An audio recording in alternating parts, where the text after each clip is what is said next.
Welcome to World of Warships 8.0, otherwise known as the patch that was supposed to save carriers. I will give it one thing, it looks absolutely beautiful. If there was one thing Wargaming got right for this particular patch, it is the immersion of flying a flight of torpedo bombers, dive bombers, rocket planes, whatever. You're flying it around, it looks absolutely beautiful. And see me experimenting here, trying to see just what the limitations of my altitude were. Also seeing if I can get some extra spotting. This is when it first came out. I'm playing the IGN Raijo. I know I mispronounced that. Sorry about that. Tier 6 carrier. Right now they're developed into about, I believe, 3 to 4 tiers. And that's part of the problem. But a lot of the problem is Wargaming's mismatch of concepts. The other part is somewhat player-induced. Right now, most players are still in the oh my god phase, and they're throwing these airplanes straight into the teeth of walls of AA. The first thing they do is find a bunch of ships, throw them in, try and make attack runs, and expect them to survive. That didn't work before, and it still does not work. You need to go about this smart. One of the things that will help you is your aircraft do recharge, they do replenish. You are no longer limited in flights and somewhat useless after they run out. But you still have to play them smart, because if you go through your aircraft faster than your replenishment, you're screwed. Now here, you're going to watch me not do that. You're going to watch me just sit on this cap and fly around. I'm going to force this poor little destroyer here to burn through all of his consumables. I'll force him to continually be spotted, like a smart player should. And in the end, he will die. Not necessarily by my hand, but thanks to me keeping him spotted nonstop. He'll have no choice to either withdraw, which he should have done, or just continue to take fire, as you can see it right now. It also unfortunately represents an issue in terms of balance here. You've watched me fly over this capture point for about 5 minutes now. Watching this guy burn consumables, take fire like he is right now. And nothing has really come over to oppose me, to push me off this capture point. Previous to this patch, I would have enemy carriers, fighters all over me to either shoot me down or push me away. Right now, nothing is stopping me from harassing this destroyer, and that is a problem. You might call that balance, and yeah, he should have withdrawn, and if he was smart, he should have withdrawn. But it's another issue that's going to get destroyers on top of quite a few issues that already plague them. And there he goes. He just went down. I didn't shoot him, but I kept him spotted the entire time.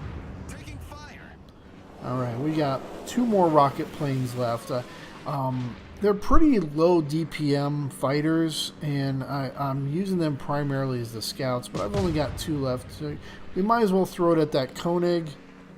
I know it's not going to do a whole hell of a lot of damage, but we might as well get some utility out of them as they go in. Taking fire. I've got multiple battleships inside 5 kilometers. But we're able to get ordnance off. Now they're going back to the carrier, where I have a replenishment scheme going. As long as I don't use aircraft, they start to replenish. So even those airplanes that got shot down will over time replenish. And I actually consider that a good mechanism for balance. As long as I am smart and I don't keep throwing my airplanes in the teeth of enemy AA, they will replenish over time for later use. If I'm not smart and I just go headlong into enemy fire, I'm going to find myself running out of aircraft pretty damn quickly. So I actually don't have a problem with this. What I do have a problem with is, you'll note I've got 6 planes right now. Right now those are dive bombers. Not so great with dive bombers, but they're there. I am forced to fly all 6 of those into enemy AA fire, into their bubble. Watch them all of them will take damage, while only 2 of them will drop ordnance. What the hell is up with that? No real world scenario, and I know World of Warships is an arcade game. Let's be honest with you. It's arcade with a veneer of history behind it. But even basic common sense would not fly all 6 of these airplanes into a bubble of AA just so these 2 can drop their bombs. It's ridiculous.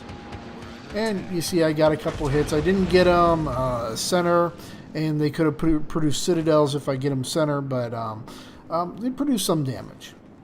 I also know that my limitations, so you know what? I'm going after the easy pickings next. This little New York coming up here. Camera's going to glitch out for some reason. The recording did not like this particular section, but I'm going to send 2 more in. There we go. Drop. And bam, I get my first kill. So carriers aren't entirely without influence, but you can tell Wargaming has made a concerted effort to limit that influence by the most artificial means possible.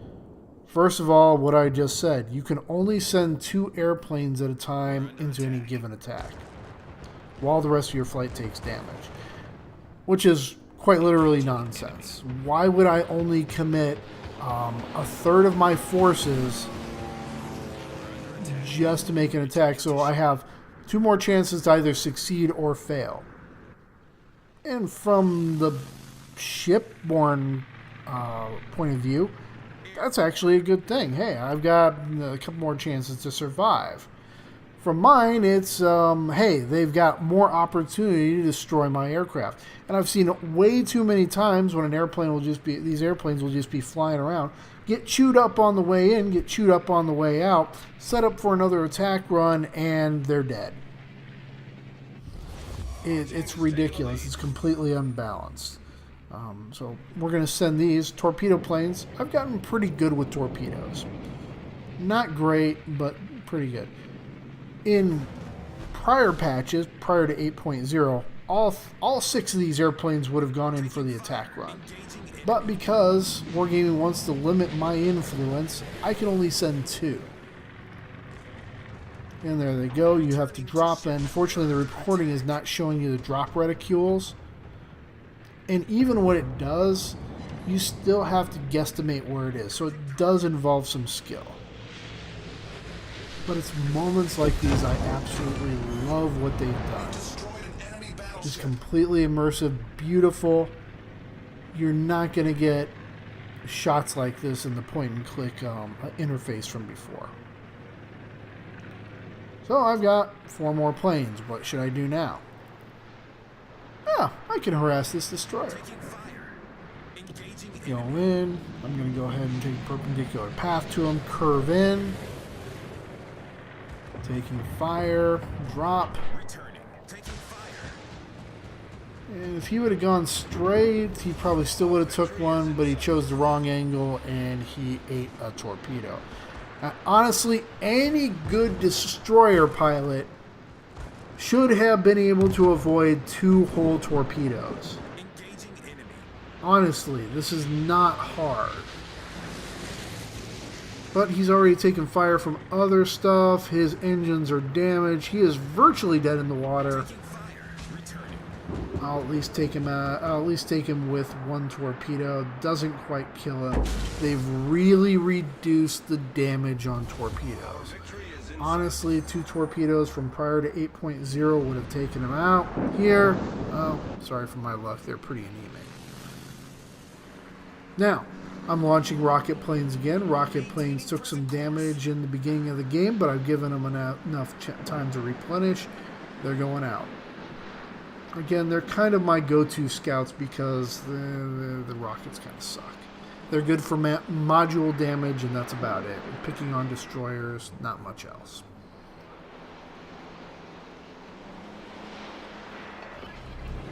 Now you'll see on that little right-hand recharging bar, they have a kind of turbo boost. All the airplanes do. They recharge with a certain amount of effectivity. Essentially, some of them recharge faster than others.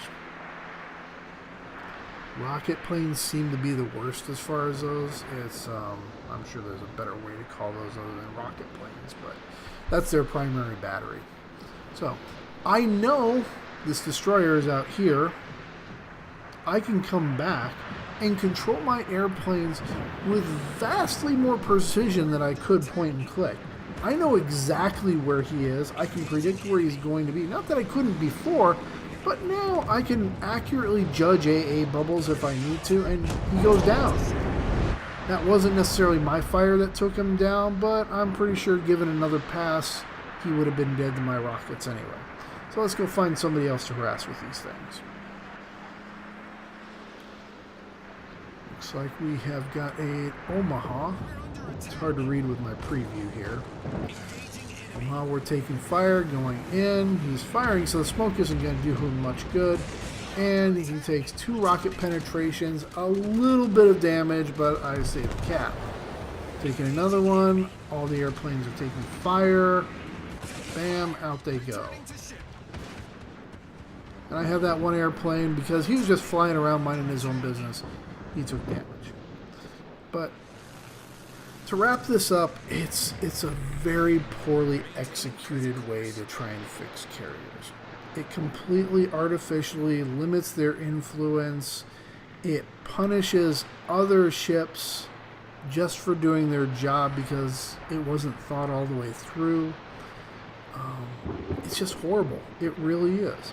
The best that I can say it is for airplanes to recharge. I like that. People used to say, oh, the carriers' hit points are actually in the airplanes, which is bullshit. They can still capture points. But it's beautiful.